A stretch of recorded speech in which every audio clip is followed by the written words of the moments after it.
pillar of smoke rose above the mountains, and a sooty aroma filled the air. Fire! Gabor said, then took a deep sniff. Perhaps a bolt struck some barren trees? No. Meve said curtly. I know that scent too well. All Edirn reeked of it. It's the smell of burning homes. The Lyrians quickened their gait. Soon they saw a town fully aflame, and a roaring, furious dragon above it. That's your Keltullis? Gascon asked, shielding his eyes from the sharp glare emanating from the city. You were right. Perfectly harmless. Dinna ken what's got his knickers in a bunch, the dwarf said, grabbing his axe from his belt. Queen, we got to make haste to the rescue! Smother your fears, Sir Dwarf, Eyck proclaimed. Without waiting for Meve's reply, he dropped his lance and galloped headlong towards the burning city. Follow me! Slay the Viper! No, Gabor. Meve shook her head. We ride on. The dwarf stared at the queen in disbelief. Meve! The town will burn to the ground! And so you wish us to burn along with it? I shall not send my men to a certain death. This is work for a witcher, a mage, not common infantry. Gabor uttered no more protests. In fact, he uttered nothing at all. He rode at the back of the procession, moving his lips in a silent, profanity-laced monologue. And Eyck of Dinel, the famed monster slayer, he could not believe his own eyes. Watch helplessly as a dragon reduces house after house to ash, murders an entire town. Oh no, a knight-errant could never do such a thing.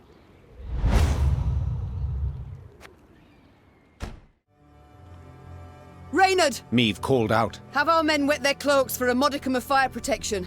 We move as soon as they're done. If we don't make haste, Eyck will be reduced to smouldering plate. Your Grace, they are but common soldiers. To fight a dragon. I know, but we must help them, or at least try. While Reynard went to pass on the order, Meve turned to Gabor. This dragon, has it any weakness? Fear not, said the somber dwarf. except a fondness for raw meat. Meve nodded and swallowed dryly. Despite the cold, she felt sweat pour down her scalp. Stifling her fear, Meve gave the order to attack, and her soldiers rode into the flaming city. From up close, Keltullis looked even more terrifying. Though enormous, he moved with shocking agility, like a lizard scurrying over sand. With one swing of his paw, he snapped the necks of 3 dwarves, then bisected a 4th with a powerful bite. After that, he turned his attention to the Lyrians. More of you! He said, twisting his bloody maw into a horrifying smile. Good!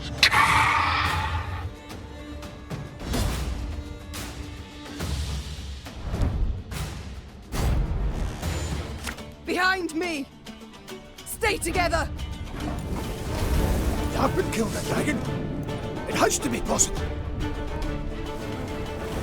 Ah, shite! He's raging now! Watch out! Your Grace, we're taking losses! The vermin's diminished, but be wary.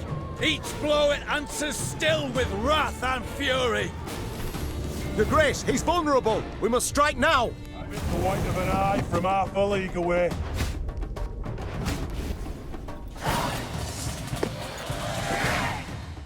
That day, many Lyrians perished, either to the dragon's all-consuming fire or to its flesh-rending claws. Yet their sacrifice was not in vain. Together with the dwarves, they were able to grievously wound Keltullis, forcing him to flee. The howls of the wounded monster rang throughout the valley. That's right, howl, you scurvy snake! Shouldn't he ever attacked us, eh? Damn fuel lizard! Meve, that's Vavranic, elder of the town and all the Ferences. My regards and condolences. Eh, tain't so bad. If nae for ye, wouldn't there be a stone left unrubbled? To be honest, when I caught wind some human queen come to Mahakam looking for aid, I said a crocus would sprout twixt my cheeks afore I'd vote aye on that. Gonna be a fear to look in my breeches after, but changed my mind. After what I saw today, what ye did for us, you've the support and undying gratitude of all Ferences. Thank you. Faced with a Nilfgaardian peril, that means a great deal. Forgive me for interrupting this tear-tugging scene of interracial reconciliation, but I can't hold back no longer. Vavronic! Double shice! What happened? Why'd Keltullis attack? I ken as much as ye. Meaning, squat diddly. Just flew up, started spewing flames, half the town lit up in a flash. Sheepshank! 300 years I've been a good neighbour. What's done's done. Gotta think about the future. The Drake's just taking a breather. Gotta finish him off for his regained form. Meaning, we haven't much time. He heals like an alchemist's pup. And the nearest guards are miles away. He'll be up flying again before they get here. Aye, that's what I thought. Perhaps, your grace, you'd, What? Jest you must. I ken you're tired through the fight, dinna want to risk casualties, etc.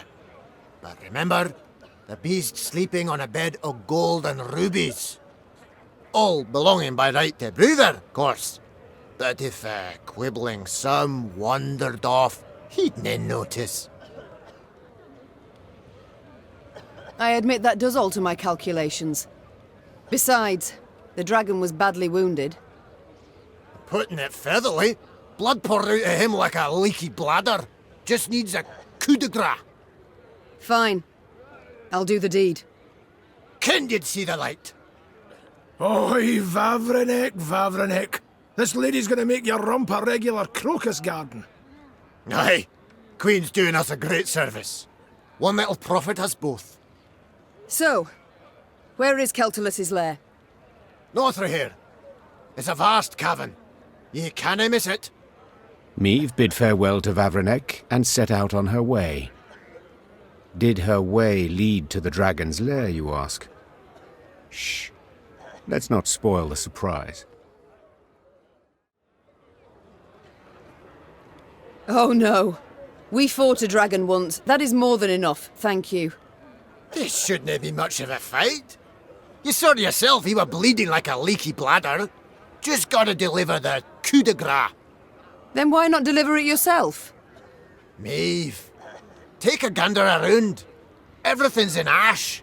Nae a dwarf left whose skin didn't look like burnt porridge. I canna just leave him. Oh, I don't know. I must give it some thought. Think about the treasure, too. So, where is Keltullis' lair? North of here. It's a vast cavern. Ye canna miss it. Meve bid farewell to Vavronic and set out on her way. Did her way lead to the dragon's lair, you ask? Shh. Let's not spoil the surprise. Keltullis' lair was indeed impossible to miss, as would stand to reason, for any space capable of containing a dragon must be enormous. The lair's maw, a black triangle cut out of a vast plain of snow, loomed from afar. Confirming the dragon's presence was the powerful odor emanating from it, one of sulfur and blood. Well then, Gascon said, ready to become a legendary dragon slayer? No, said the Queen. not now, and perhaps not ever. Meve expected a sardonic complaint from Gascon, or at least a raised eyebrow. But no, the Duke of Dogs nodded his head with understanding. Even he understood the dragon, though mortally wounded, was not a foe to take lightly. Eyck, of course, was sorely disappointed. Your Grace, I implore you, let us return at once and slay that monstrosity before it regains strength. The Lyrians returned to the mouth of Keltullis' lair. Pained roars echoed deep inside the cavern. Well, Gascon asked, his gaze fixed on the cave before him. shall we charge in? My father oft said, never should you count pelts till the hunt is through. Meve said, dismounting her horse. It's all the more true when you hunt dragons. He's wounded, yes, but one puff of flame, and we shall be not legends, but corpses. Leave all thoughts of foolhardy bravery behind. The Lyrians crept across the dragon's threshold. They walked single file, shields raised, watched by bats hanging from the ceiling. Keltullis lay curled up on a bed of diamonds and gold coins turned red from his blood. Seeing how he strained merely to lift his massive head, Meve knew the dragon no longer posed any threat. Come to finish what your poison began? The monster croaked hoarsely. Fine. Do it then. Keltullis turned over, exposing his vulnerable underbelly, and waited calmly for the fatal blow. Meve raised her sword high and swept it down with enormous strength, cutting the scaled belly in twain. The monster bellowed out a long roar and writhed its tail, scattering diamonds everywhere. Then grew still. Keltullis, the last red dragon between the Great Sea and the Fiery Mountains, had breathed his last. There followed a strange silence. No one cheered, no one clapped. Only Eyck whispered a prayer of thanks under his breath. That was Gascon said, the first to break the silence. not terribly epic. What'd you expect? Gabor said, arms akimbo. Fanfare and fireworks. The mountain to quake. He up and died. What else would he do? I am certain, Your Grace, Reynard said. that the poets will endow this moment with the appropriate splendor. I'm sure they will, The Queen said, sheathing her sword. for they are liars.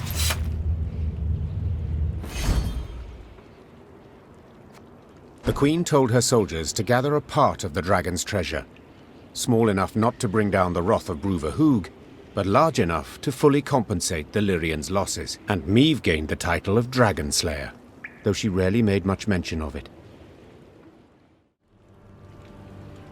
Wait, Meve said, dropping her sword. what poison?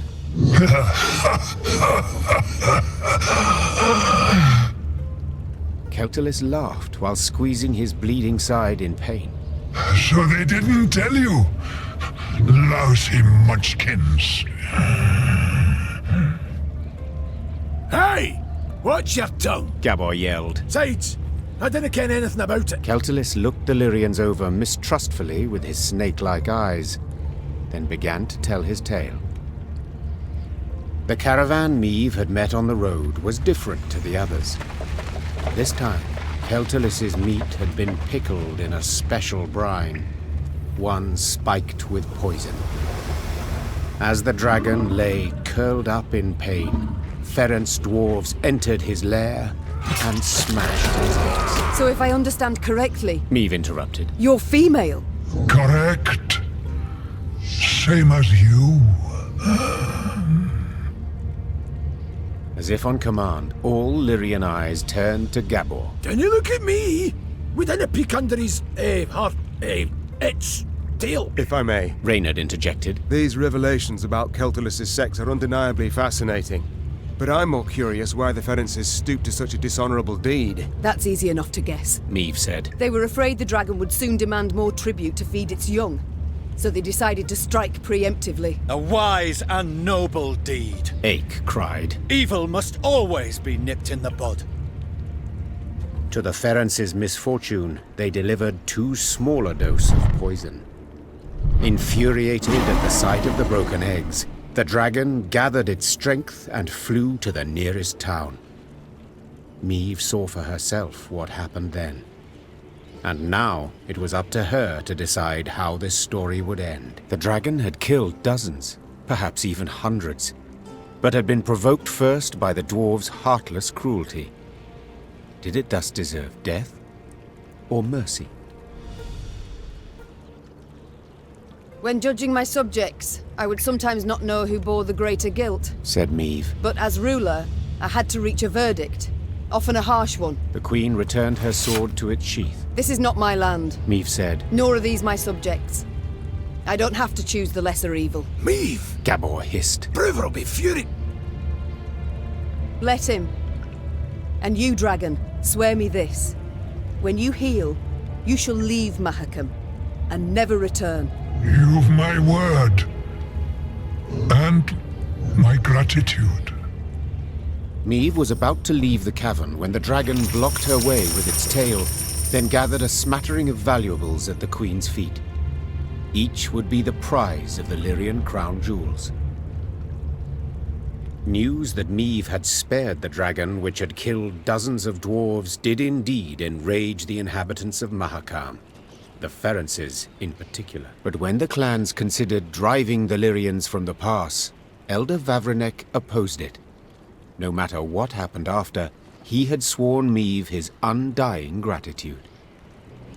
Your Grace, 'tis not right. Calm down, Sir Eyck. What's the problem? The deed you've committed, most foul. As the good book says, whosoever standeth idle in the face of evil proveth guilty of the same. Know that I never stand idle, yet I cannot stop you from doing so. Thus I must leave. I refuse to play any part in the wickedness you perpetrate. Sir Eyck. Farewell, Queen, and may the gods have pity on your soul.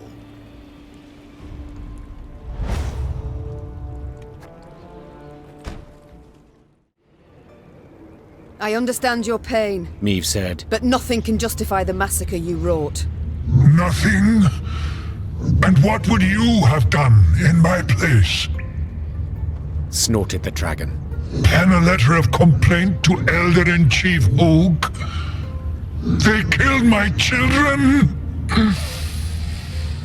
I'd have done the same. The Queen replied, not hesitating a moment. I'd have sought revenge, knowing what punishment I'd earn. The monster looked Meve in the eyes a long while, then dropped its head. I have no more strength to fight. I have no more reason to fight. Do as you see fit.